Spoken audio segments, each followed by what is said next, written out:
Bonjour, bienvenue sur Sudokanar. C'est le jour 32 de Pédantix. Et voilà un bien gros article ou bien gros extrait d'article qu'on doit trouver. Avec un nom composé, visiblement c'est quelqu'un qu'on doit trouver. Je suis presque tenté même de taper tout de suite Saint. Bon, c'est pas ça. Mais ça a l'air quand même d'être un nom composé, genre Chris Evert Lloyd ou je sais pas quoi. Mais bon, je fais mon malin à essayer de deviner des mots comme ça dans le titre Ex Nihilo. Je vais plutôt en venir à ma recette bien éprouvée où je commence par taper les mots de référence comme celui, celle, comment, comme, à, on, et où, donc, et, ornicar, etc. Bref, allons-y. Voilà donc le texte dans lequel il y a déjà 50% des mots qui figurent. Et comme d'habitude, ben, aucun de ces mots n'est véritablement significatif. Mais quand on voit les entre les, je dirais bien les périodes. Alors, période au singulier peut-être. Sur une période, S apostrophe, donc c'est sale. Donc les. Est-ce qu'il s'agit de concept du genre équinoxe? Non. Solstice non plus. Non. Donc les quelque chose entre les machins et le truc s'étale sur une période de près de... Est-ce que ça s'exprime en jours? En années? En mois peut-être? En semaines? Siècle? Oui. Donc, alors, les trêves. Est-ce qu'il est question de guerre? Ah oui, il est très nettement question de guerre. Ah, les guerres entre les Français? Non. Je vais quand même taper France. Non, c'est pas ça. Anglais? Allemand? Non. Entre les Huns? Oula! Entre les Mongols? Visiblement, le mot apparaît au moins une fois.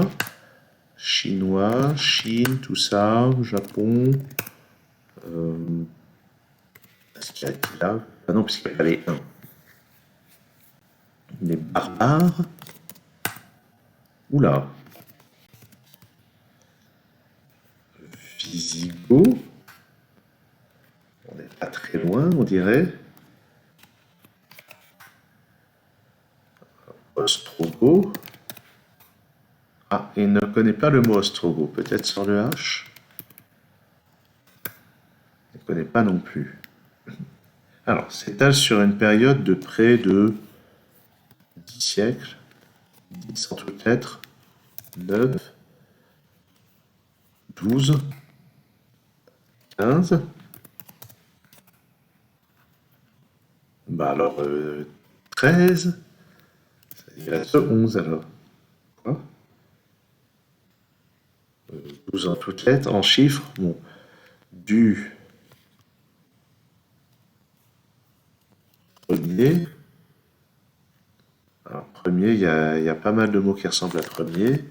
Deuxième, bon, on va mettre des chiffres. 2, 3, 4, 5, 6, 7, 8, 9, 10, j'ai déjà tapé, 11, 12. Ah, mais non, non, non, le numéro du siècle, c'est en chiffres romains.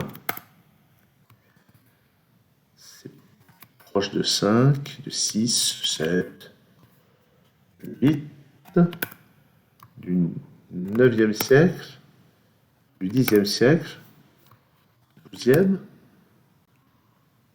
15e, 2e, 3e. Là, il y a quelque chose de bizarre. Ah. Donc là, j'ai quelque chose de premier. Sous le règne de François, de Childéric Ier. Non. Oh là, de quoi est-ce qu'il s'agit encore? Je vais taper le mot histoire, on ne sait jamais. Historique, non plus. Préhistoire, je pense pas quand même. Oh, bah, on y était presque. Hein. Époque. Ah, époque. J'ai déjà tapé période. R, mot que j'ai pas réussi à retrouver il y a quelques jours. Sur une période de près de 20 siècles.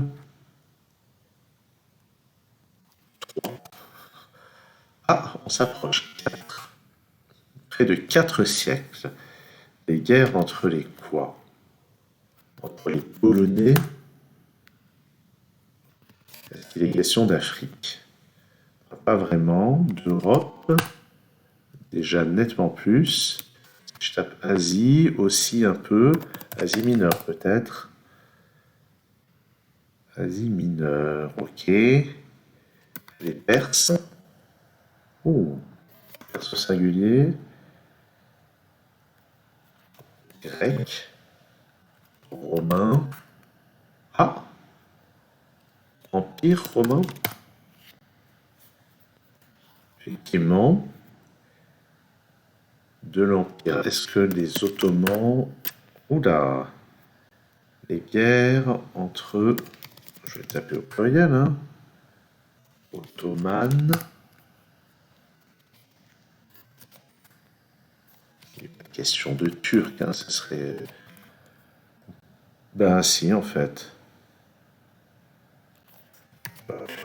Au féminin. Féminin pluriel, mais c'est pas de ça qu'il s'agit apparemment. Les guerres entre les peuples turcs et l'Empire, non pas ottoman.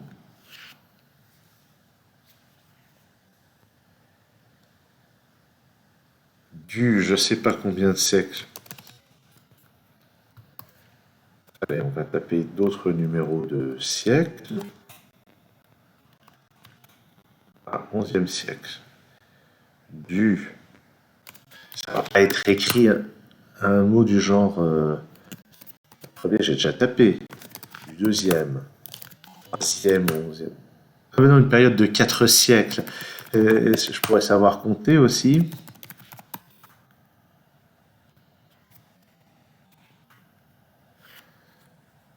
Qu'est-ce que ça peut être que ce mot ici?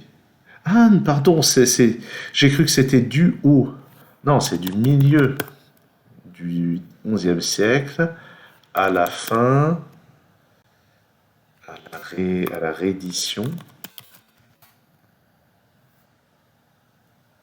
Non, à la division,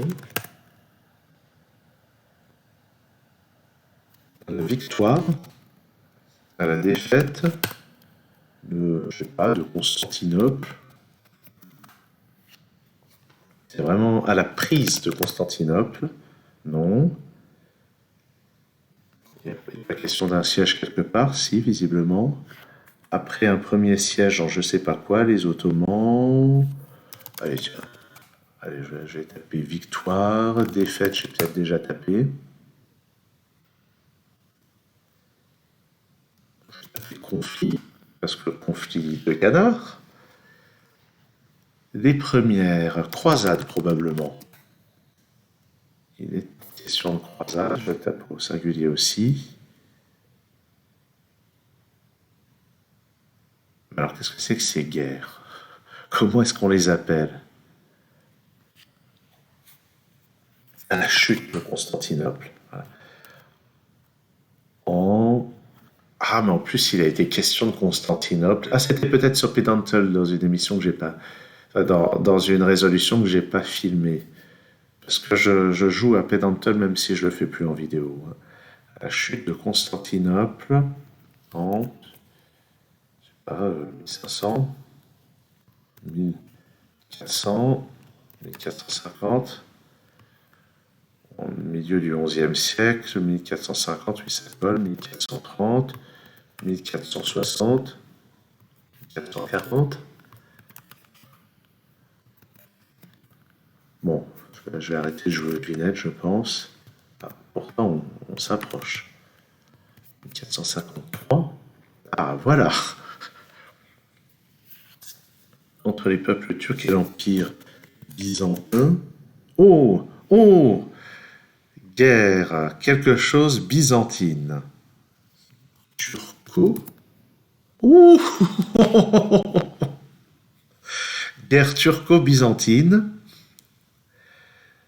Donc, les guerres entre les peuples turcs et l'Empire byzantin s'étalent sur une période de près de 4 siècles. Et là, j'ai reconstitué la première phrase en entier. Ces guerres ont aussi duré, ont aussi traîné, je ne pense pas que ce soit le terme, ont aussi les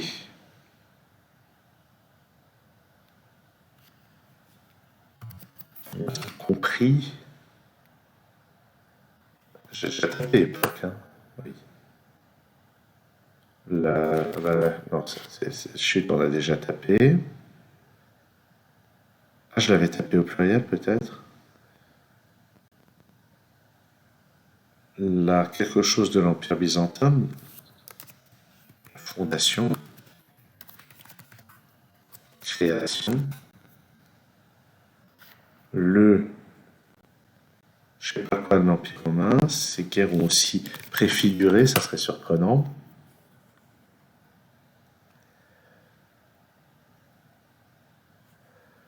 Bon, je pense qu'on va afficher le texte. Donc, ces guerres ont aussi compté parmi les éléments déclencheurs des croisades, d'accord, entraîné la destruction de l'Empire byzantin, le successeur de l'Empire romain de l'Antiquité, successeur, d'accord, et permis à l'Empire ottoman de devenir une des plus grandes puissances de l'époque, ce qui, je crois, a duré un certain temps. Les premières escarmouches remontent au milieu du XIe siècle. On va aller voir la page, hein, carrément. Si ça veut bien se charger. Voilà. On va voir la page carrément. Donc, les premières escarmouches remontent au milieu du XIe siècle lorsque des bandes turcs composées de Turcomans et de Seldjoukides, c'est des mots que j'ai appris pour le scrap, ça, mais Seldjoukides, bizarrement, je ne l'ai pas trop reconnu, s'installent à la frontière orientale de l'Empire byzantin. L'installation durable des Turcs sur le territoire de l'ancien califat abbasside après 1055 permet aux Seldjoukides de se renforcer. Bref, donc des détails sur ces conflits. La prise de Constantinople. Sultanat de Roum. Tout ceci a l'air bien technique. On dirait que c'est peut-être pas forcément aussi technique que l'article sur les champs magnétiques de l'émission d'hier, mais chaque discipline est technique en tant que telle, et cet article a l'air tout de même particulièrement bien documenté. Alors documenté, je voulais dire particulièrement complet, et on l'espère documenté. C'est le tournant de Myrioképhalon. Voilà. Les projets lointains de Manuel Ier, éclatement de l'Empire byzantin, et bien visiblement il y a bien des choses à dire sur les guerres turco-byzantines. Voici Osman Ier, le fondateur de l'émirat ottoman. Et là il manque une virgule. Contribue à la perte des territoires asiatiques de l'Empire byzantin. Bon. Mais il est question de Magnésie. Saroukhad, émir de Magnésie.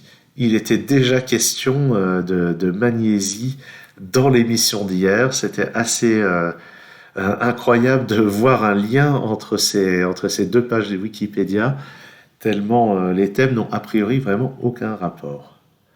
C'est vraiment une coïncidence amusante. Eh bien, je pense que c'est le moment idéal pour clore cette émission. Merci de l'avoir regardé. À très bientôt sur Sudokanar.